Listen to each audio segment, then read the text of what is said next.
Insurance ಮಾರಾಟ ಮಾಡುವಾಗ ಬಹುತೇಕ ಸಂದರ್ಭದಲ್ಲಿ ಅವರಿಗೆ ಯಾವ ಇನ್ಶೂರೆನ್ಸ್ ಮಾರಿದ್ರೆ ಜಾಸ್ತಿ ಕಮಿಷನ್ ಸಿಗುತ್ತೋ ಆ ಇನ್ಶೂರೆನ್ಸ್ ಅನ್ನ ಮಾರಾಟ ಮಾಡ್ತಾರೆ. ಯಾರ್ಯಾರೋ ಹೇಳೋ ಇನ್ಶೂರೆನ್ಸ್ ಅನ್ನ ನೀವು ಕಣ್ಣು ಮುಚ್ಚಿ ತಗೊಂಡ್ರೆ ಲಾಭ ಅವರಿಗೆ, ನಷ್ಟ ನಿಮಗೆ. ನಿಮಗೆ ಲಾಭ ಆಗುವಂತ ಇನ್ಶೂರೆನ್ಸ್ ಅನ್ನ ಖರೀದಿ ಮಾಡೋದು ಹೇಗೆ ಅಂತ ಈ ವಿಡಿಯೋದಲ್ಲಿ ನಾನು ಡೀಟೇಲ್ ಆಗಿ ತಿಳಿಸ್ಕೊಡ್ತೀನಿ.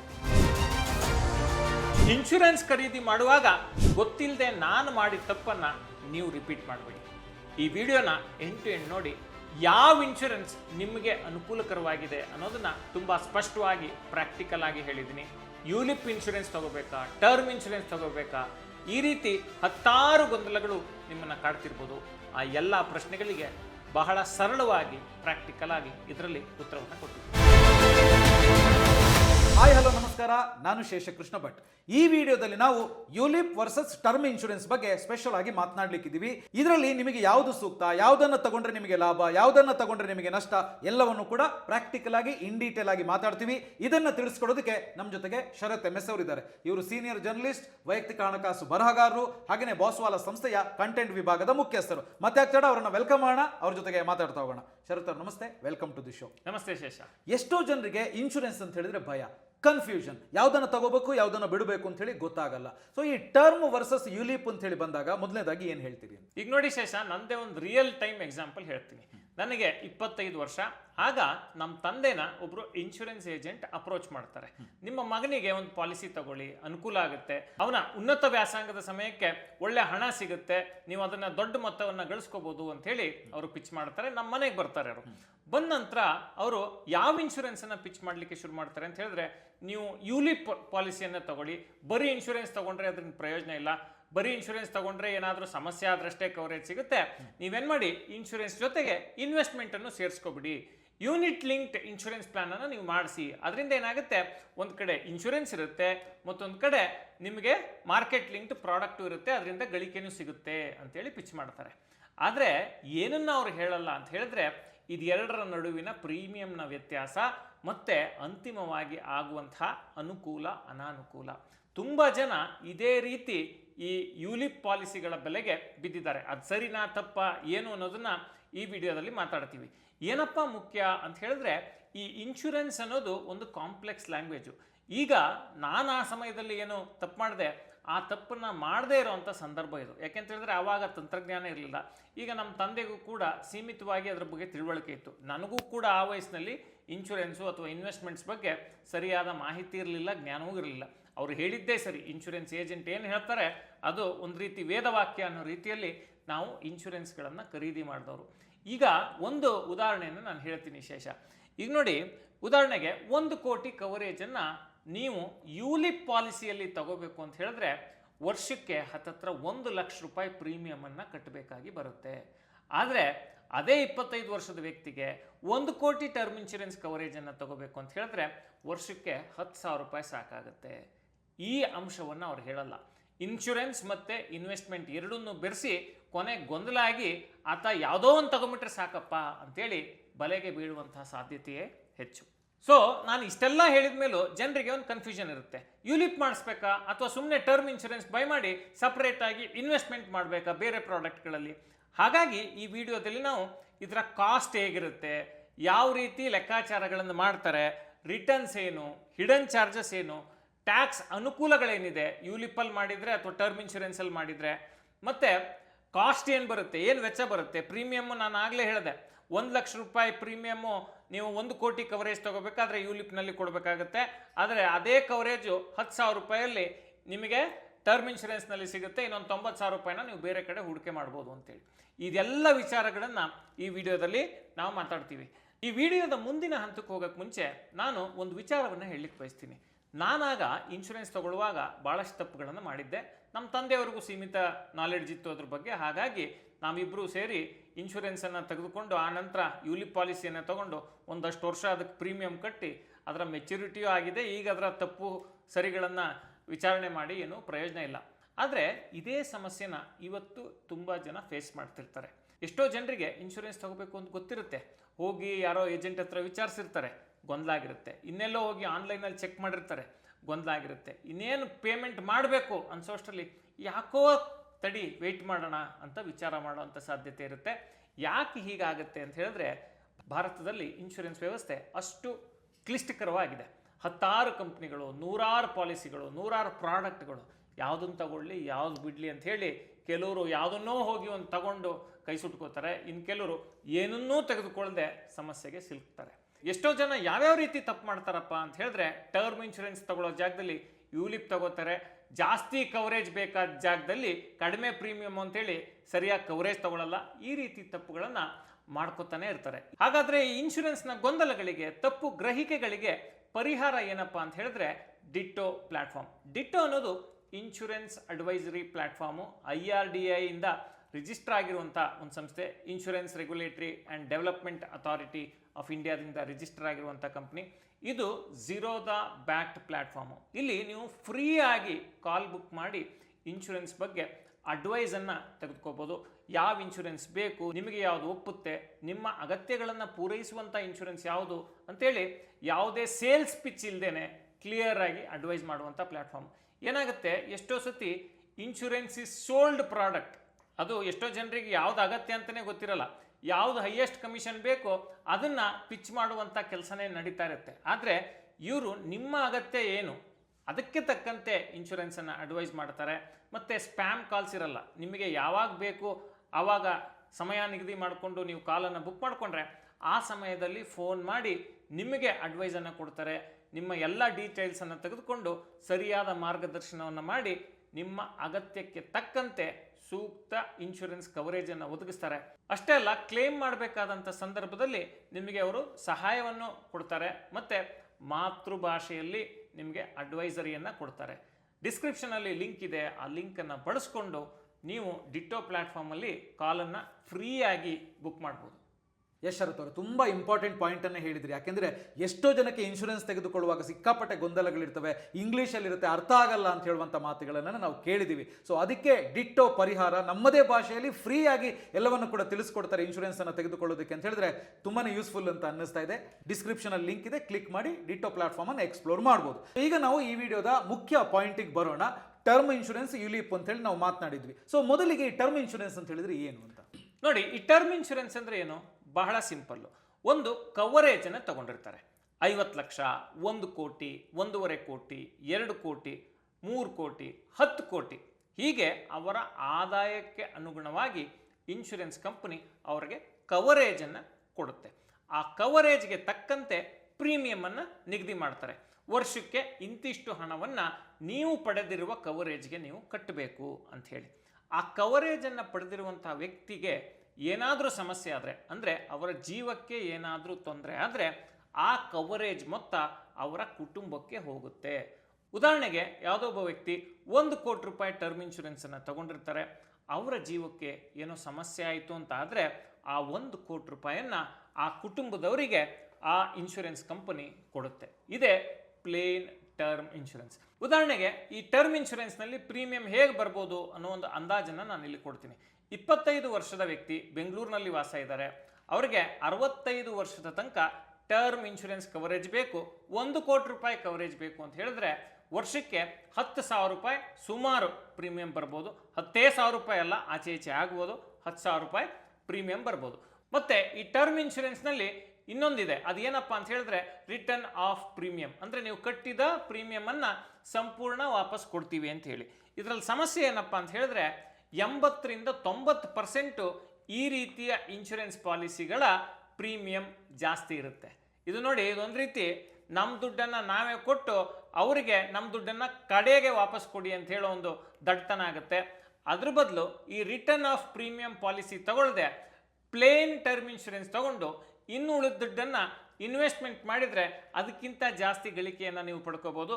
ಹಾಗಾಗಿ ಪ್ಲೇನ್ ಟರ್ಮ್ ಇನ್ಶೂರೆನ್ಸ್ ಪಾಲಿಸಿಯನ್ನು ನೀವು ತಗೊಳ್ಳಿ. ಈ ರಿಟರ್ನ್ ಆಫ್ ಪ್ರೀಮಿಯಂ ಪಾಲಿಸಿಯಿಂದ ಪ್ರಯೋಜನ ಇಲ್ಲ. ಸೊ ಈ ಟರ್ಮ್ ಇನ್ಶೂರೆನ್ಸ್ ಯಾಕೆ ತಗೋಬೇಕು? ಈಗ ನೋಡಿ, ಕುಟುಂಬಕ್ಕೆ ಒಂದು ಭದ್ರತೆಯನ್ನು ಕೊಡಬೇಕಾದ್ರೆ ಟರ್ಮ್ ಇನ್ಶೂರೆನ್ಸ್ ಬೇಕು. ಮನೆಯ ಯಜಮಾನಿ ಅಥವಾ ಯಜಮಾನನಿಗೆ ದುಡಿಮೆ ಮಾಡ್ತಿರುವಂಥ ವ್ಯಕ್ತಿಯ ಜೀವಕ್ಕೆ ಸಮಸ್ಯೆ ಆದರೆ ಆ ಕುಟುಂಬಕ್ಕೆ ದುಡ್ಡು ಕೊಡೋರು ಯಾರು? ಇದಕ್ಕೆ ಪರಿಹಾರ ಏನಪ್ಪ ಅಂತ ಹೇಳಿದ್ರೆ ಟರ್ಮ್ ಇನ್ಶೂರೆನ್ಸು. ಎರಡನೇದು ರೀಪ್ಲೇಸಿಂಗ್ ಯೋರ್ ಇನ್ಕಮ್. ಅದೇ ನಾನು ಹೇಳಿದ್ನಲ್ಲ, ವ್ಯಕ್ತಿ ಮನೆಯ ಯಜಮಾನ ಅಥವಾ ಯಜಮಾನಿ ಇಲ್ಲದೇ ಇದ್ದಾಗ ಆ ಕುಟುಂಬಕ್ಕೆ ಆರ್ಥಿಕ ಒಂದು ನೆರವನ್ನು ಕೊಡುವಂಥ ಪಾಲಿಸಿ ಯಾವುದಪ್ಪ ಅಂತ ಹೇಳಿದ್ರೆ ಅದು ಟರ್ಮ್ ಇನ್ಶೂರೆನ್ಸು. ಮೂರನೇದು ಲೋನ್ಸ್ ಆ್ಯಂಡ್ ಲಯಬಿಲಿಟೀಸ್. ಉದಾಹರಣೆಗೆ ಒಂದು 50 ಲಕ್ಷನೋ 1 ಕೋಟಿನೋ ಸಾಲ ಮಾಡಿ ಒಂದು ಮನೆ ಕಟ್ಟಿರ್ತೀವಿ, ಏನೋ ಜೀವಕ್ಕೆ ಸಮಸ್ಯೆ ಆದರೆ ಆ ಇಡೀ ಲೋನ್ ಬರ್ಡನ್ನು ಮನೆಯವ್ರ ಮೇಲೆ ಬರುತ್ತೆ. ಇದರಿಂದ ಪಾರಾಗೋಕ್ಕೂ ಕೂಡ ಟರ್ಮ್ ಇನ್ಶೂರೆನ್ಸ್ ಸಹಾಯ ಮಾಡುತ್ತೆ. ಮತ್ತು ಒಂದು ಮಾನಸಿಕ ನೆಮ್ಮದಿ. ಈಗ ಜನರಿಗೆ ಒಂದು ಪ್ರಶ್ನೆ ಇರುತ್ತೆ, ನಾನು ಇವತ್ತೇನೋ ದುಡಿತಿದ್ದೀನಪ್ಪ, ನನ್ನ ಕುಟುಂಬ ನನ್ನನ್ನು ನೆಚ್ಕೊಂಡಿದೆ, ನನಗೇನಾರು ಆಗಿಬಿಟ್ರೆ ನನ್ನ ಕುಟುಂಬಕ್ಕೆ ದಿಕ್ಕ್ಯಾರು? ಆ ದಿಕ್ಕ್ಯಾರು ಅನ್ನೋ ಪ್ರಶ್ನೆಗೆ ಅಂದರೆ ನಿಮಗೆ ಪರ್ಯಾಯ ಅಲ್ಲ ಅದು, ಆದರೆ ನೀವು ಕೊಡುವಂಥ ಆದಾಯದ ಒಂದಿಷ್ಟು ಪರಿಹಾರವನ್ನು ನಿಮ್ಮ ಕುಟುಂಬಕ್ಕೆ ನಿಮ್ಮ ಅನುಪಸ್ಥಿತಿಯಲ್ಲಿ ತಲುಪಿಸುವಂಥ ಕೆಲಸವನ್ನು ಟರ್ಮ್ ಇನ್ಶೂರೆನ್ಸ್ ಮಾಡುತ್ತೆ. ಸೊ ಈಗ ಟರ್ಮ್ ಇನ್ಶೂರೆನ್ಸ್ ಅಂತ ಹೇಳಿದ್ರೆ ಏನು ಅಂತ ಅರ್ಥ ಆಯ್ತು. ಯುಲಿಪ್ ಅಂತ ಹೇಳಿದ್ರೆ ಏನು? ಬಹಳ ಸಿಂಪಲ್ ವಿಶೇಷ, ಯೂನಿಟ್ ಲಿಂಕ್ಡ್ ಇನ್ಶೂರೆನ್ಸ್ ಪ್ಲಾನ್. ಈಗ ನೀವು ಪ್ರೀಮಿಯಂ ಕಟ್ತೀರಿ, ಪ್ರೀಮಿಯಂ ಕಟ್ಟಿದಾಗ ಒಂದು ಭಾಗ ಇನ್ಶೂರೆನ್ಸ್ಗೆ ಹೋಗುತ್ತೆ, ಮತ್ತೊಂದು ಭಾಗ ಇನ್ವೆಸ್ಟ್ಮೆಂಟ್ಗೆ ಹೋಗುತ್ತೆ. ಇನ್ವೆಸ್ಟ್ಮೆಂಟ್ಗೆ ಅಂದ್ರೆ ಏನು? ಈಕ್ವಿಟಿಗೆ ಹೋಗ್ಬೋದು, ಅಂದರೆ ಶೇರ್ ಮಾರ್ಕೆಟ್ಗೆ ಹೋಗ್ಬೋದು, ಬಾಂಡ್ಗಳಿಗೆ ಹೋಗ್ಬೋದು, ಮತ್ತು ಈ ರೀತಿಯ ಬೇರೆ ಬೇರೆ ಹೂಡಿಕೆಗಳಿಗೆ ನೀವು ಹೂಡಿಕೆ ಮಾಡಿದ ಹಣ ಹೋಗ್ಬೋದು. ಆದರೆ ಇಲ್ಲಿ ರಿಟರ್ನ್ಸು ಮಾರ್ಕೆಟ್ ಲಿಂಕ್ಡ್ ಇರುತ್ತೆ. ಮೇಲ್ನೋಟಕ್ಕೆ ಓ ಚೆನ್ನಾಗಿದೆಯಲ್ಲ, ಒಂದು ಕಡೆ ಇನ್ಶೂರೆನ್ಸು ಇದೆ, ಮತ್ತೊಂದು ಕಡೆ ನಮಗೆ ಇನ್ವೆಸ್ಟ್ಮೆಂಟು ಇದೆ ಅಂತ ಹೇಳಿದ್ರೆ ಮೇಲ್ನೋಟಕ್ಕೆ ಚೆನ್ನಾಗಿ ಕಾಣುತ್ತೆ, ಒಳಗಡೆ ಬಹಳಷ್ಟು ಹುಳುಕುಗಳಿವೆ, ಬಹಳಷ್ಟು ಮಿತಿಗಳಿವೆ ಅನ್ನೋದನ್ನ ನಾನು ಹೇಳಲಿಕ್ಕೆ ಬಯಸ್ತೀನಿ. ಮುಂದಿನ ಹಂತದಲ್ಲಿ ಅದ್ರ ಬಗ್ಗೆ ನಾವು ಮಾತಾಡ್ತಾ ಹೋಗೋಣ. ಹಾಗಾದ್ರೆ ಟರ್ಮ್ ಇನ್ಶೂರೆನ್ಸ್ ಮತ್ತೆ ಯುಲಿಪ್ಗೆ ಇರುವಂತಹ ಬಹಳ ಮುಖ್ಯವಾದ ವ್ಯತ್ಯಾಸಗಳೇನು ಅಂತ ಹೇಳಿದ್ರೆ, ಟರ್ಮ್ ಇನ್ಶೂರೆನ್ಸ್ ಅನ್ನೋದು ಪ್ಯೂರ್ ಪ್ರೊಟೆಕ್ಷನ್ ಕವರ್. ಈಗ ಟರ್ಮ್ ಇನ್ಶೂರೆನ್ಸ್ ತಗೊಂಡ್ರೆ ನಮಗೆ ಮೆಚುರಿಟಿ ಹಣ ಅಂತ ಏನು ಬರಲ್ಲ. ನಮಗೇನಾದರೂ ಸಮಸ್ಯೆ ಆದರೆ ಇನ್ಶೂರೆನ್ಸ್ ಕಂಪನಿ ಕವರೇಜ್ ಕೊಡುತ್ತೆ, ಇಲ್ಲ ಅಂದರೆ ಏನು ಕೊಡಲ್ಲ. ಪ್ಯೂರ್ ವೆಹಿಕಲ್ ಇನ್ಶೂರೆನ್ಸ್ ಥರ, ಏನಾದರೂ ಹೋಗಿ ಅಪಘಾತ ಆದಾಗ ಅವರು ಕವರೇಜನ್ನು ಕೊಡ್ತಾರೆ, ಇಲ್ಲಾಂದರೆ ನೀವು ಪ್ರೀಮಿಯಮನ್ನು ಕಟ್ತೀರಿ ಅಷ್ಟೇ. ಎರಡನೇದು, ಎಷ್ಟು ಕವರೇಜನ್ನು ಈ ಟರ್ಮ್ ಇನ್ಶೂರೆನ್ಸ್ನಲ್ಲಿ ತಗೋಬೋದು ಅಂತ ಹೇಳಿದ್ರೆ, ನಿಮ್ಮ ವಾರ್ಷಿಕ ಆದಾಯದ 20ರಿಂದ 30 ಪಟ್ಟುವರೆಗೂ ಕವರೇಜನ್ನು ತಗೋಬೋದು. ಉದಾಹರಣೆಗೆ ನಿಮ್ಮ ವಾರ್ಷಿಕ ಆದಾಯ 10 ಲಕ್ಷ ಅಂತ ತಗೊಂಡ್ರೆ ಅದರ 20 ಪಟ್ಟು ಅಥವಾ 30 ಪಟ್ಟು ಅಂದರೆ 2 ಕೋಟಿ 3 ಕೋಟಿ ಕವರೇಜನ್ನು ಕೂಡ ಟರ್ಮ್ ಇನ್ಶೂರೆನ್ಸ್ನಲ್ಲಿ ಪಡ್ಕೋಬೋದು. Lowest cost possible. ಏನಪ್ಪ ಇದರಲ್ಲಿ ಬಹಳ ಮುಖ್ಯ ಅಂತ ಹೇಳಿದ್ರೆ, ನಾವಾಗಲೇ ಒಂದು ಎಕ್ಸಾಂಪಲ್ ಕೊಟ್ವಿ. 1 ಕೋಟಿ ರೂಪಾಯಿ ಕವರೇಜನ್ನು ಯುಲಿಪಲ್ಲಿ ತಗೋಬೇಕಾದ್ರೆ ನಿಮಗೆ 1 ಲಕ್ಷ ರೂಪಾಯಿ ಪ್ರೀಮಿಯಂ ಬರುತ್ತೆ. ಅದೇ ಕವರೇಜನ್ನು ಟರ್ಮ್ ಇನ್ಶೂರೆನ್ಸ್ನಲ್ಲಿ 1 ವರ್ಷಕ್ಕೆ ನೀವು ಪಡೆದ್ರೆ ಬರೀ 10,000 ರೂಪಾಯಿವರೆಗೆ ಪ್ರೀಮಿಯಂ ಬರುತ್ತೆ ಅನ್ನೋದು, ಇದು ಬಹಳ ಇಂಪಾರ್ಟೆಂಟ್ ಡಿಫ್ರೆನ್ಸ್. ಹಾಗಾದರೆ ಈ ಯುಲಿಪ್ನಲ್ಲಿ ಕವರೇಜ್ ಎಷ್ಟಪ್ಪ ಸಿಗುತ್ತೆ ಅಂತ ಹೇಳಿದ್ರೆ, ವಾರ್ಷಿಕ ಪ್ರೀಮಿಯಂನ 10ರಿಂದ 20 ಪಟ್ಟು. ಉದಾಹರಣೆಗೆ ನಿಮಗೆ ವಾರ್ಷಿಕ ಪ್ರೀಮಿಯಂ 1 ಲಕ್ಷ ಇದ್ದರೆ 10 ಲಕ್ಷ ಅಥವಾ 20 ಲಕ್ಷ ಕವರೇಜ್ ಸಿಗುತ್ತೆ. ಎಲ್ಲಿಯ ಕೋಟಿ, ಎಲ್ಲಿಯ 20 ಲಕ್ಷ. ಸೊ ಟರ್ಮ್ ಇನ್ಶೂರೆನ್ಸ್ಗೂ ಯುಲಿಪ್ಗೂ ಇರುವಂಥ ಭಾಳ ದೊಡ್ಡ ಡಿಫ್ರೆನ್ಸ್ ಏನಪ್ಪ ಅಂತ ಹೇಳಿದ್ರೆ, ನಿಮಗೆ ಕಡಿಮೆ ಬೆಲೆಗೆ ಅಲ್ಲಿ ಹೆಚ್ಚು ಕವರೇಜ್ ಸಿಗುತ್ತೆ. ಇಲ್ಲಿ ಪ್ರೀಮಿಯಂ ಆಧಾರದಲ್ಲಿ ನಿಮಗೆ ಕವರೇಜ್ ಸಿಗುತ್ತೆ, ಅಲ್ಲಿ ನಿಮ್ಮ ವಾರ್ಷಿಕ ಆದಾಯದ ಆಧಾರದ ಮೇಲೆ ಕವರೇಜ್ ಸಿಗುತ್ತೆ. ಇದನ್ನು ನೆನ್ಪಿಟ್ಕೋಬೇಕು. ಮತ್ತು ಹೈಯೆಸ್ಟ್ ಕಾಸ್ಟ್ ಆ್ಯಂಡ್ ಚಾರ್ಜಸ್ಸು ಯುಲಿಪ್ನಲ್ಲಿ ಇರ್ತದೆ.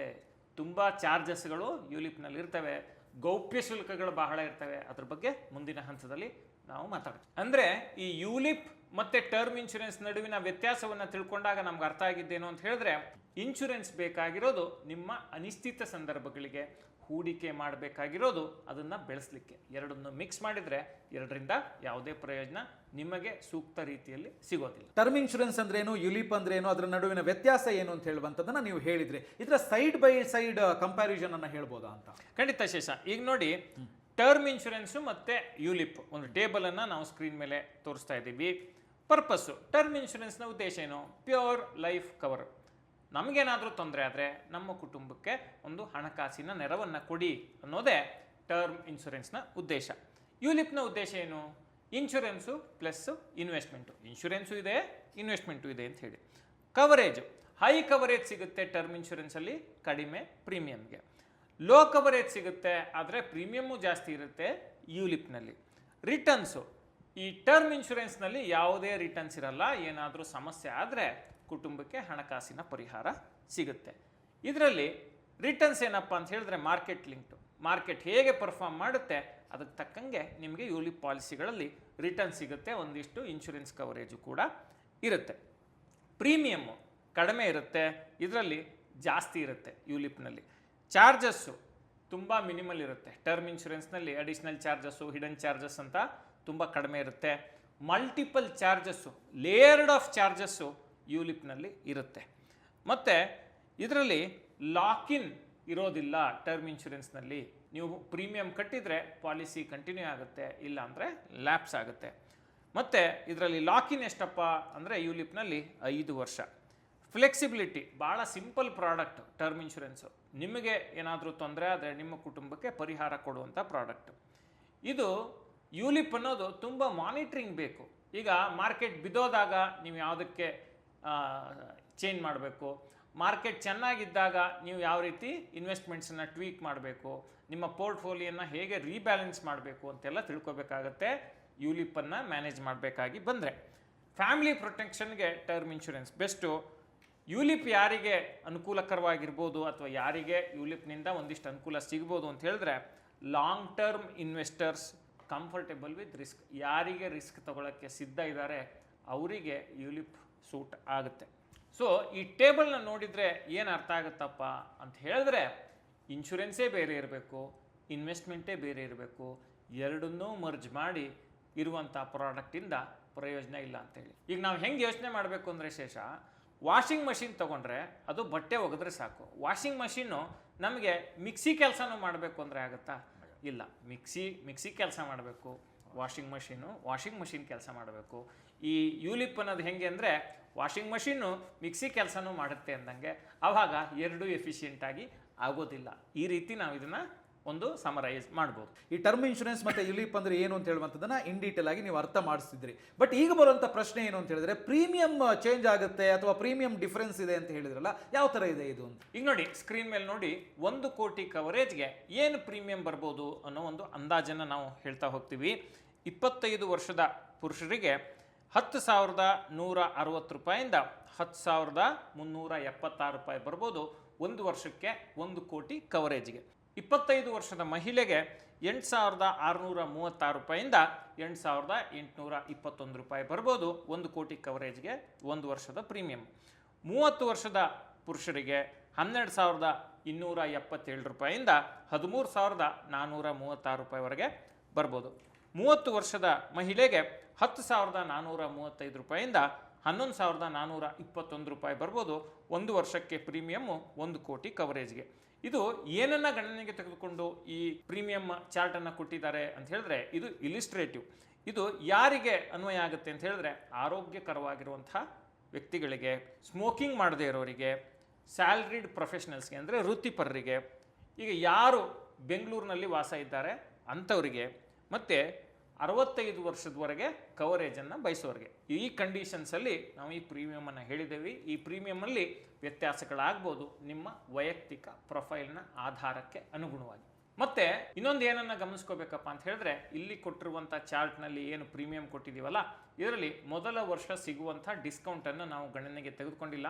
ಭಾಳಷ್ಟು ಇನ್ಶೂರೆನ್ಸ್ ಕಂಪ್ನಿಗಳು ಮೊದಲ ವರ್ಷದಲ್ಲಿ ಪ್ರೀಮಿಯಂನಲ್ಲಿ ಒಂದಿಷ್ಟು ಡಿಸ್ಕೌಂಟನ್ನು ಕೊಡ್ತವೆ ಗ್ರಾಹಕರಿಗೆ. ಇನ್ನು ಯುಲಿಪ್ನ ಎಕ್ಸಾಂಪಲನ್ನು ನಾನು ತಗೋತೀನಿ.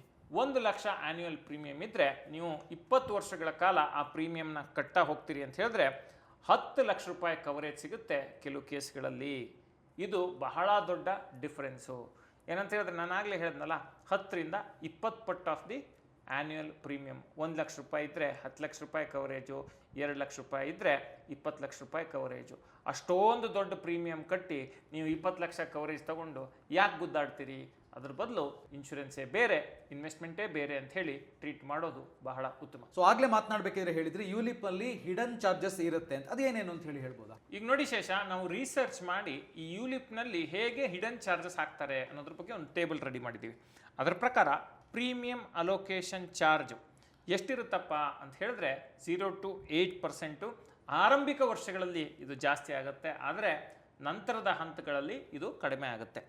ಎರಡನೇದು ನೆಟ್ ಇನ್ವೆಸ್ಟೆಡ್ ಅಮೌಂಟು ಎಷ್ಟಪ್ಪ ಅಂತ ಹೇಳಿದ್ರೆ 85 to 95% after initial charges. Net invested amount ಎಷ್ಟು ಕಡಿಮೆ ಆಗುತ್ತೆ ಅನ್ನೋದನ್ನು ಇಲ್ಲಿ ನೋಡ್ಕೊಳ್ಳಿ. ಅಂದರೆ 100 ರೂಪಾಯಿ ಹಾಕಿದರೆ ನಿಮಗೆ 85ರಿಂದ 95 ರೂಪಾಯಿವರೆಗೆ ಮಾತ್ರ ಹೂಡಿಕೆ ಆಗ್ಬೋದು. ಇನ್ನು ಉಳಿದ ಹಣ ಬೇರೆ ಬೇರೆ ಚಾರ್ಜಸ್ಗೆ ಹೋಗುತ್ತೆ. ಮಾರ್ಟಾಲಿಟಿ ಚಾರ್ಜಸ್ಸು 1ರಿಂದ 3 ರೂಪಾಯಿ ಪರ್ 1000 ಸಮ್ ಎಟ್ ರಿಸ್ಕ್. ಅಂದರೆ 1ರಿಂದ 3 ರೂಪಾಯಿ ಪ್ರತಿ 1000 ರೂಪಾಯಿಗೆ ಅಂತೇಳಿ ನೀವು ಇಲ್ಲಿ ಅಂದಾಜನ್ನು ಮಾಡ್ಕೋಬೇಕು. Fund management charges approximately 1 to 1.3% annually capped by IRDAI. ಅಂದರೆ ವರ್ಷಕ್ಕೆ 1.35% IRDAI ನಿಯಮಕ್ಕೆ ಅನುಗುಣವಾಗಿ. ಇನ್ನು ಪಾಲಿಸಿ ಅಡ್ಮಿನಿಸ್ಟ್ರೇಷನ್ ಚಾರ್ಜಸ್ಸು 300 - 500 ರೂಪಾಯಿ ಇರುತ್ತೆ ಪ್ರತಿ ತಿಂಗಳು. ಅಪ್ರಾಕ್ಸಿಮೇಟ್ಲಿ 0.3 to 0.5% ಇರುತ್ತೆ. ಆಫನ್ ಇನ್ಕ್ರೀಸ್ ಆಗುತ್ತೆ, ಮತ್ತೆ ಇನ್ಕ್ರೀಸ್ ಆಗುತ್ತೆ ಕೆಲವು ವರ್ಷಗಳಲ್ಲಿ. ಸ್ವಿಚಿಂಗ್ ಚಾರ್ಜಸ್ಸು, ಕೆಲವು ಸ್ವಿಚ್, ಈಗ ಈಕ್ವಿಟಿಲಿ ಹೂಡಿಕೆ ಮಾಡಿದ್ದೀನಿ, ನನಗೆ ಡೆಟ್ಗೆ ಹಾಕಬೇಕು ಅಥವಾ ಬ್ಯಾಲೆನ್ಸ್ಗೆ ಹಾಕಬೇಕು ಅಂತ ಹೇಳಿದ್ರೆ ಆ ರೀತಿ ಸ್ವಿಚ್ ಮಾಡಿಕೊಳ್ಳುವಂಥ ಅವಕಾಶ ಯುಲಿಪ್ನಲ್ಲಿರುತ್ತೆ. ಮೊದಲ ಕೆಲವು ಈ ರೀತಿ ಬದಲಾವಣೆಗಳಿಗೆ ಅವರು ಯಾವುದೇ ಶುಲ್ಕವನ್ನು ವಿಧಿಸಲ್ಲ. ಆದರೆ ಒಂದು ಮಿತಿಯನ್ನು ದಾಟಿದ ನಂತರ ನೀವು ಸ್ವಿಚ್ ಮಾಡಬೇಕು ಅಂತ ಹೇಳಿದ್ರೆ 100 - 500 ರೂಪಾಯಿಯನ್ನು ಪ್ರತಿ ಸ್ವಿಚ್ಗೆ ಅವರು ಚಾರ್ಜ್ ಮಾಡ್ತಾರೆ. ಮತ್ತು ಸರೆಂಡರ್ ಚಾರ್ಜಸ್ ಅಥವಾ ಡಿಸ್ಕಂಟಿನ್ಯೂಯನ್ಸ್ ಅಂತ ಬಂದರೆ 1000 ರೂಪಾಯಿಂದ 6000 ರೂಪಾಯಿ ಆಗುತ್ತೆ. If excited within 5 year lock-in, 5 ವರ್ಷದ ಒಳಗಡೆ ನೀವೇನಾದರೂ ಹೊರಬರಬೇಕು ಹೂಡಿಕೆಯಿಂದ ಅಂತ ಹೇಳಿದ್ರೆ 1 - 6000 ರೂಪಾಯಿಯನ್ನು ಅವರು ಶುಲ್ಕದ ರೂಪದಲ್ಲಿ ಹೇರ್ತಾರೆ. ಪಾರ್ಷಿಯಲ್ ವಿಡ್ರಾಲ್ ಚಾರ್ಜಸ್ಸು ಸಾಮಾನ್ಯವಾಗಿ ಲಾಕಿನ್ ಪೀರಿಯಡ್ ಆದಮೇಲೆ ಫ್ರೀ ಇರುತ್ತೆ, ಬಟ್ ಒಂದು ಮಿತಿಯಲ್ಲಿ ಅದನ್ನು ಅವರು ಕೊಡ್ತಾರೆ. ನಿಮಗೆ ಸಂಪೂರ್ಣ ವಿಡ್ರಾಲ್ ಮಾಡಬೇಕು ಅಂತ ಹೇಳಿದ್ರೆ ಅದಕ್ಕೆ ಕೆಲವು ನಿಬಂಧನೆಗಳು ಇರ್ತವೆ. ಅಂದರೆ ಇದರ ಒಟ್ಟು ತಾತ್ಪರ್ಯ ಏನಪ್ಪ ಅಂತ ಹೇಳಿದ್ರೆ, ನಾನು ಆಗಲೇ ಹೇಳಿದೆ, ನೀವು 100 ರೂಪಾಯಿ ಹೂಡಿಕೆ ಮಾಡಿದರೆ 90 ರೂಪಾಯಿ ಮಾತ್ರ ಆ್ಯಕ್ಚುಲಿ ಹೂಡಿಕೆ ಆಗುತ್ತೆ. ಅಂದರೆ ಉದಾಹರಣೆ 1 ಲಕ್ಷ ರೂಪಾಯಿ ಹೂಡಿಕೆ ಮಾಡಿದ್ರೆ 90,000 ರೂಪಾಯಿ ಮಾತ್ರ ನಿಮ್ಮ ಹೂಡಿಕೆಗೆ ಹೋಗುತ್ತೆ. ಇನ್ನುಳಿದ ಹಣ ಶುಲ್ಕದ ರೂಪದಲ್ಲಿ, ಬೇರೆ ಬೇರೆ ಚಾರ್ಜಸ್ ರೂಪದಲ್ಲಿ ಕಟ್ಟಾಗ್ಬಿಡುತ್ತೆ. ಇನ್ನು ಟ್ಯಾಕ್ಸ್ ಬೆನಿಫಿಟ್ಸ್ ಬಗ್ಗೆ ಮಾತಾಡೋದಿದ್ರೆ ಇದರಲ್ಲಿ ಈಗ ನೋಡಿ, ಯುಲಿಪ್ ಮತ್ತು ಟರ್ಮ್ ಇನ್ಶೂರೆನ್ಸ್ ಎರಡರಲ್ಲೂ ಕೂಡ ಸೆಕ್ಷನ್ 80C ಅಡಿಯಲ್ಲಿ 1.5 ಲಕ್ಷದವರೆಗೆ ತೆರಿಗೆ ವಿನಾಯಿತಿ ಸಿಗುತ್ತೆ. ಸೆಕ್ಷನ್ 10D ಅಡಿಯಲ್ಲಿ ಡೆತ್ ಬೆನಿಫಿಟ್ ಏನಿರುತ್ತೆ ಎರಡೂ ಹೂಡಿಕೆಗಳಲ್ಲಿ ಅದು ತೆರಿಗೆ ರಹಿತ. ಈಗ ನೋಡಿ, ಫೆಬ್ರವರಿ 1, 2021 ನಂತರ ಇಶ್ಯೂ ಆಗಿರುವಂಥ ಯುಲಿಪ್ ಪಾಲಿಸಿಗಳಲ್ಲಿ ಒಂದು ನಿಯಮವನ್ನು ತಂದಿದ್ದಾರೆ. ಏನಪ್ಪ ಅಂತ ಹೇಳಿದ್ರೆ, ನಿಮ್ಮ ವಾರ್ಷಿಕ ಪ್ರೀಮಿಯಂ 2.5 ಲಕ್ಷದ ಒಳಗೆ ಇದ್ದರೆ ನಿಮ್ಮ ಮೆಚುರಿಟಿ ಟ್ಯಾಕ್ಸ್ ಫ್ರೀ ಆಗುತ್ತೆ. ಒಂದು ವೇಳೆ ನಿಮ್ಮ ಪ್ರೀಮಿಯಂ 2.5 ಲಕ್ಷಕ್ಕಿಂತ ಜಾಸ್ತಿ ಇದೆ ಅಂತ ಹೇಳಿದ್ರೆ ಅದನ್ನು ಈಕ್ವಿಟಿ ಕ್ಯಾಪಿಟಲ್ ಗೇನ್ಸ್, ಅಂದರೆ short term capital gains, long term capital gains ಅಂತೇಳಿ ಬರುತ್ತೆ. ಅಂದರೆ ದೀರ್ಘಾವಧಿ ಬಂಡವಾಳ ಗಳಿಕೆ ತೆರಿಗೆ ಮತ್ತು ಅಲ್ಪಾವಧಿ ಬಂಡವಾಳ ಗಳಿಕೆ ತೆರಿಗೆಗೆ ಇದನ್ನು ಅನ್ವಯಿಸ್ತಾರೆ. ಆವಾಗ ನಿಮಗೆ ಯುಲಿಪಿಂದ ಟ್ಯಾಕ್ಸ್ ಬೆನಿಫಿಟ್ ಕೂಡ ಸಿಗೋದಿಲ್ಲ. ಸೊ ಹಾಗಿದ್ರೆ ಯುಲಿಪನ್ನು ಯಾವಾಗ ಕನ್ಸಿಡರ್ ಮಾಡಬೇಕು? ನೋಡಿ, ಯುಲಿಪನ್ನು ಯಾವಾಗ ಕನ್ಸಿಡರ್ ಮಾಡಬೇಕಪ್ಪ ಅಂತ ಹೇಳಿದ್ರೆ, ನಿಮಗೆ ಬಲವಂತವಾಗಿ ದೀರ್ಘಾವಧಿಗೆ ನಾನು ಹೂಡಿಕೆಯನ್ನು ಮಾಡಬೇಕು, ನೋಡಿ 5 ವರ್ಷ ಲಾಕಿನ್ ಪೀರಿಯಡ್ ಇರುತ್ತೆ, ಆವಾಗ ಯುಲಿಪನ್ನು ಕನ್ಸಿಡರ್ ಮಾಡ್ಬೋದು. ಮತ್ತು ನೀವು ಮಾರ್ಕೆಟ್ ರಿಸ್ಕ್ ಬಗ್ಗೆ ನೀವು ಕಂಫರ್ಟೇಬಲ್ ಇದ್ದೀರಿ ಅಂದರೆ ಆವಾಗ ಕನ್ಸಿಡರ್ ಮಾಡ್ಬೋದು. ಮತ್ತು ನೀವು ಇನ್ವೆಸ್ಟ್ಮೆಂಟು ಜೊತೆಗೆ ಇನ್ಶೂರೆನ್ಸು ಎರಡೂ ಬೇಕು ಅಂತ ಅಂದ್ಕೊಂಡ್ರೆ ಪ್ರಿಫರ್ ಮಾಡ್ಬೋದು. ಎರಡನ್ನೂ ಒಟ್ಟುಗೂಡಿಸೋದು ಸರಿಯಾದ ಕ್ರಮ ಅಲ್ಲ. ಆದರೆ ಮತ್ತು 10 ವರ್ಷ 15 ವರ್ಷ ನಾನು ದೀರ್ಘಾವಧಿಗೆ ಹೂಡಿಕೆ ಮಾಡಬೇಕು, ನಾನು ಇನ್ವೆಸ್ಟೆಡ್ ಇರಬೇಕು ಅನ್ನೋರಿಗೂ ಕೂಡ ಇದು ಸರಿ ಹೊಂದುತ್ತೆ. ಮತ್ತು ನಾನು ಈಗಾಗಲೇ ಟರ್ಮ್ ಇನ್ಶೂರೆನ್ಸನ್ನು ಹೊಂದಿದ್ದೀನಿ ಸಾಕಷ್ಟು ಅನ್ನೋರು ಇದನ್ನು ಪರಿಗಣಿಸ್ಬೋದು. ಬಟ್ ಆವಾಗಲೂ ಕೂಡ ಚಾರ್ಜಸ್ಸು, ಫಂಡ್ ಪರ್ಫಾರ್ಮೆನ್ಸು, ಲಾಕಿನ್ ರಿಸ್ಟ್ರಿಕ್ಷನ್ಗಳು, ಸರೆಂಡರ್ ಕಂಡೀಷನ್ಸು ಇದೆಲ್ಲವನ್ನು ನೋಡ್ಕೋಬೇಕಾಗತ್ತೆ. ಆದರೆ ಒಂದು ಅನುಕೂಲದ ಬಗ್ಗೆ, ಯುಲಿಪ್ನಲ್ಲಿರುವಂಥ ಅನುಕೂಲದ ಬಗ್ಗೆ ನಾವು ಮಾತಾಡಬೇಕು. ಏನಪ್ಪ ಅದು ಅಂತ ಹೇಳಿದ್ರೆ, ಮಾರ್ಕೆಟ್ ಅಪ್ಸ್ ಆ್ಯಂಡ್ ಡೌನ್ಸ್ ಇರುವಾಗ ಈ ಸ್ವಿಚಿಂಗ್ ಮಾಡ್ತೀವಲ್ಲ, ಈಕ್ವಿಟಿ ಟು ಡೆಟ್ ಅಥವಾ ಬ್ಯಾಲೆನ್ಸ್ಡ್, ಈ ಸ್ವಿಚಿಂಗಿಗೆ ಯಾವುದೇ ಟ್ಯಾಕ್ಸ್ ಇರಲ್ಲ. ಈಗ ನೋಡಿ, ನಾವು ಯಾವುದೋ ಸ್ವಿಚ್ ಮಾಡ್ತೀವಿ ಮ್ಯೂಚುವಲ್ ಫಂಡ್ನಲ್ಲಿ ಡೈರೆಕ್ಟಾಗಿ ಈಕ್ವಿಟಿಯಿಂದ ಡೆಟ್ಗೆ ಅಂತ ಹೇಳಿದ್ರೆ ಅಲ್ಲಿ ನಾವು ತೆರಿಗೆಯನ್ನು ಕಟ್ಟಬೇಕಾಗಿ ಬರುತ್ತೆ. ಆದರೆ ಇಲ್ಲಿ ಸ್ವಿಚ್ ಇಂಟರ್ನಲ್ ಆಗೋದ್ರಿಂದ ನಮಗೆ ಯುಲಿಪ್ಗಳಲ್ಲಿ ಟ್ಯಾಕ್ಸ್ ಹೊರೆ ಬೀಳೋದಿಲ್ಲ. ಅದು ಒಂದು ಅನುಕೂಲ ಯುಲಿಪ್ನಲ್ಲಿ ಇದೆ. ಸೊ ಇಷ್ಟೆಲ್ಲ ಗೊತ್ತಾದ ಮೇಲೆ ಸಾಮಾನ್ಯ ಜನರು ಹೇಗೆ ಸ್ಟ್ರಾಟಜಿ ಮಾಡ್ಬೋದು? ಏನು ಸ್ಟ್ರಾಟಜಿ ಇದೆ ಇದರಲ್ಲಿ? ಭಾಳ ಸಿಂಪಲ್ ವಿಶೇಷ.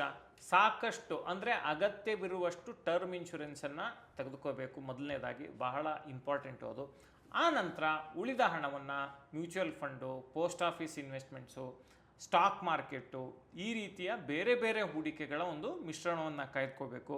ಅಥವಾ ಗೋಲ್ಡ್ ಇನ್ವೆಸ್ಟ್ಮೆಂಟು, ರಿಯಲ್ ಎಸ್ಟೇಟು, ಈಗಂತೂ ರೀಟ್ಸ್, ಇನ್ವಿಟ್ಸ್ ಅಂತೆಲ್ಲ ಬಂದಿದೆ. ಅಂದರೆ ನಾವು ಟೋಲ್ಗಳ ಮೇಲೂ ಕೂಡ ಹೂಡಿಕೆ ಮಾಡಿ ನಾವು ನಿಗದಿತ ಆದಾಯವನ್ನು ಪಡ್ಕೋಬೋದು.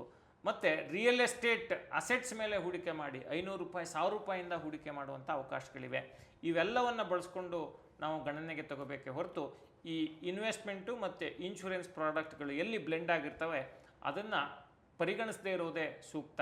ಫಸ್ಟು ಟರ್ಮ್ ಇನ್ಶೂರೆನ್ಸು, ಆನಂತರ ಸಪ್ರೇಟಾಗಿ ಇನ್ವೆಸ್ಟ್ಮೆಂಟ್. ನೋಡಿ, ನಾನು ಆಗಲೇ ಹೇಳಿದ್ನಲ್ಲ, ವಾಷಿಂಗ್ ಮಷಿನ್ನು ಮಿಕ್ಸಿ ಎರಡೂ ಒಟ್ಟಿಗೆ ಇರೋದನ್ನು ತಗೋಬೇಡಿ. ವಾಷಿಂಗ್ ಮಷಿನ್ ಕೆಲಸ ಮಾಡಲಿ, ಮಿಕ್ಸಿ ಕೆಲಸ ಮಾಡಲಿ. ಈಗ ಒಂದು ಕ್ಯೂರಿಯಾಸಿಟಿಗೋಸ್ಕರ ನಾನು ಕೇಳ್ತೀನಿ, ಬಹುಶಃ ವೀಕ್ಷಕರಿಗೂ ಕೂಡ ಆ ಪ್ರಶ್ನೆ ಬಂದಿರ್ಬೋದು. ಈಗ ಒಬ್ಬ ಟರ್ಮ್ ಇನ್ಶೂರೆನ್ಸ್ ಅನ್ನು ತಗೊಳ್ತಾನೆ, ಇನ್ನೊಬ್ಬ ಯುಲಿಪ್ ಅನ್ನು ತಗೊಳ್ತಾನೆ. ಸೊ ಇದರಲ್ಲಿ ಯಾರು ಹೆಚ್ಚು ಲಾಭ ಮಾಡ್ತಾರೆ ಅಂತ ಈಗ ನೋಡಿ, ಉದಾಹರಣೆಗೆ 1 ಲಕ್ಷ ಆನ್ಯುವಲ್ ಪ್ರೀಮಿಯಂ ಅನ್ನ ಒಬ್ಬ ವ್ಯಕ್ತಿ ಯುಲಿಪ್ಗಾಗಿ ಪಾವತಿ ಮಾಡ್ತಾರೆ ಅಂತೇಳಿ ಅಂದ್ಕೊಳ್ಳಿ. ಮತ್ತೆ ಇದರಲ್ಲಿ ಏನು ಸಮಸ್ಯೆ ಆಗುತ್ತೆ ಅಂತ ಹೇಳಿದ್ರೆ, ಲೈಫ್ ಕವರ್ ತುಂಬ ಕಡಿಮೆ ಇರುತ್ತೆ, ಅಂದರೆ ಇನ್ಶೂರೆನ್ಸ್ ಕವರೇಜ್ ತುಂಬ ಕಡಿಮೆ ಇರುತ್ತೆ. ರಿಟರ್ನ್ಸು ಚಾರ್ಜಸ್ಸಿಂದ ತುಂಬ ಕಡಿಮೆ ರಿಟರ್ನ್ಸ್ ಬರುವಂಥ ಸಾಧ್ಯತೆ ಇರುತ್ತೆ. ಇನ್ನೊಬ್ಬ ವ್ಯಕ್ತಿ ಟರ್ಮ್ ಇನ್ಶೂರೆನ್ಸ್ ತಗೋತಾರೆ, 10,000 ರೂಪಾಯಿನ 1 ವರ್ಷದ ಪ್ರೀಮಿಯಂ ಆಗಿ ಕಟ್ಟಿಬಿಟ್ಟು 25 ವರ್ಷದ ವ್ಯಕ್ತಿ ವರ್ಷಕ್ಕೆ 10,000 ಪ್ರೀಮಿಯಂ ಕಟ್ತಾರೆ. ಈ 90,000 ರೂಪಾಯಿನ ಮ್ಯೂಚುವಲ್ ಫಂಡ್ಸು ಮತ್ತು ಬೇರೆ ಬೇರೆ ಇನ್ವೆಸ್ಟ್ಮೆಂಟ್ಗಳಲ್ಲಿ ಅವರು ತೊಡಗಿಸ್ತಾರೆ. ಅವ್ರಿಗೆ ಒಂದು ಕಡೆ 1 ಕೋಟಿ ಕವರೇಜ್ ಇರುತ್ತೆ, ಮತ್ತೊಂದು ಕಡೆ ರಿಟರ್ನ್ಸು ಕೂಡ ಜಾಸ್ತಿ ಪಡ್ಕೊಳ್ಳೋವಂಥ ಸಾಧ್ಯತೆ ಇರುತ್ತೆ. ಇದು ಎರಡನ್ನು ನೋಡಿದರೆ ಯಾರು ಗೆಲ್ತಾರಪ್ಪ ಅಂದರೆ ಎರಡನೇ ವ್ಯಕ್ತಿ. ಯಾಕೆ ಅಂತ ಹೇಳಿದ್ರೆ, ಒಂದು ಕಡೆ ಲೈಫ್ ಕವರು, ಮತ್ತೊಂದು ಕಡೆ ಇನ್ವೆಸ್ಟ್ಮೆಂಟ್ಸ್ ಗ್ರೋತು, ಎರಡೂ ಕೂಡ ಅವರಿಗೆ ಸಾಧ್ಯ ಆಗುತ್ತೆ. ಥ್ಯಾಂಕ್ ಯು ವೆರಿ ಮಚ್ ಶರತ್ ಅವರೇ. ಬಹಳಷ್ಟು ಜನರಿಗೆ ಈ ಇನ್ಶೂರೆನ್ಸ್ ಬಗ್ಗೆ ಇದ್ದಂಥ ಕನ್ಫ್ಯೂಷನ್ಸ್, ಗೊಂದಲ ನಿವಾರಣೆ ಆಗಿದೆ ಅಂತ ಅನ್ಕೊಳ್ತೀನಿ. ಈ ಯುಲಿಪ್ ಅಂದ್ರೆ ಏನು, ಟರ್ಮ್ ಇನ್ಶೂರೆನ್ಸ್ ಅಂದ್ರೆ ಏನು, ಯಾವುದು ತಗೊಂಡ್ರೆ ಲಾಭ, ಯಾವುದು ತಗೊಂಡ್ರೆ ನಷ್ಟ ಅಂತ ಹೇಳುವಂಥದ್ದನ್ನ ಇನ್ ಡೀಟೇಲ್ ಆಗಿ ಸಿಂಪಲ್ ಆಗಿ ಅರ್ಥ ಆಗೋ ರೀತಿಯಲ್ಲಿ ತಿಳಿಸ್ಕೊಟ್ಟಿದ್ದೀರಿ. Once again thank you very much. Thank you Shesha. So ಈಗ ನಿಮಗೂ ಕೂಡ ಗೊತ್ತಾಗಿರುತ್ತೆ ಟರ್ಮ್ ಇನ್ಶೂರೆನ್ಸ್ ಬೆಸ್ಟಾ, ಯುಲಿಪ್ ಬೆಸ್ಟಾ ಅಂತ. ಸೊ ಈ ವಿಡಿಯೋದಲ್ಲಿ ನಾವು ಟರ್ಮ್ ಇನ್ಶೂರೆನ್ಸ್ ಮತ್ತೆ ಯುಲಿಪ್ ಬಗ್ಗೆ ಇನ್ ಡೀಟೇಲ್ ಆಗಿ ಎಕ್ಸ್ಪ್ಲೇನ್ ಮಾಡಿದ್ದೀವಿ. ಇಷ್ಟಾದ ಮೇಲೂ ಕೂಡ ನಿಮಗೆ ಸಂಶಯಗಳು, ಪ್ರಶ್ನೆಗಳು ಖಂಡಿತವಾಗ್ಲೂ ಇದ್ದೇ ಇರುತ್ತೆ. ನೀವೇನ್ ಮಾಡಬೇಕು ಅಂತ ಹೇಳಿದ್ರೆ, ಡಿಸ್ಕ್ರಿಪ್ಷನ್ ಅಲ್ಲಿ ಡಿಟ್ಟೋ ಲಿಂಕ್ ಅನ್ನು ಕೊಟ್ಟಿದ್ದೀವಿ. ಆ ಲಿಂಕ್ ಅನ್ನು ಕ್ಲಿಕ್ ಮಾಡಿ ನಿಮ್ಮದೇ ಭಾಷೆಯಲ್ಲಿ ಫ್ರೀ ಕಾಲ್ ಅನ್ನ ಬುಕ್ ಮಾಡೋದ್ರ ಮೂಲಕ ನಿಮ್ಮ ಎಲ್ಲ ಪ್ರಶ್ನೆಗಳನ್ನ, ಅನುಮಾನಗಳನ್ನ ನೀವು ಫ್ರೀ ಕಾಲ್ ಬುಕ್ ಮಾಡೋದ್ರ ಮೂಲಕ ಪರಿಹರಿಸಿಕೊಳ್ಬಹುದು. ಮತ್ತೆ ಆಗ್ತದ ಡಿಟ್ಟೋ ಲಿಂಕ್ ಅನ್ನ ಕ್ಲಿಕ್ ಮಾಡಿ ಒಂದ್ಸರ್ತಿ ಎಕ್ಸ್ಪ್ಲೋರ್ ಮಾಡಿ. ಸೊ ಈ ವಿಡಿಯೋನ ನಿಮ್ಮ ಫ್ರೆಂಡ್ಸ್, ಫ್ಯಾಮಿಲಿಯವರ ಜೊತೆಗೆ ಶೇರ್ ಮಾಡಿ. ಹಾಗೇನೆ ಬಾಸ್ವಾಲಾ ಕನ್ನಡ ಚಾನಲ್ ಅನ್ನ ಸಬ್ಸ್ಕ್ರೈಬ್ ಮಾಡಿ. ಬ್ರಾಂಡ್ ಪಾರ್ಟ್ನರ್ಶಿಪ್ ಮತ್ತು ಜಾಹೀರಾತಿಗಾಗಿ ಸಂಪರ್ಕಿಸಿ brand@boswala.com. WhatsApp number 9108014192. Bosswala. Be the boss.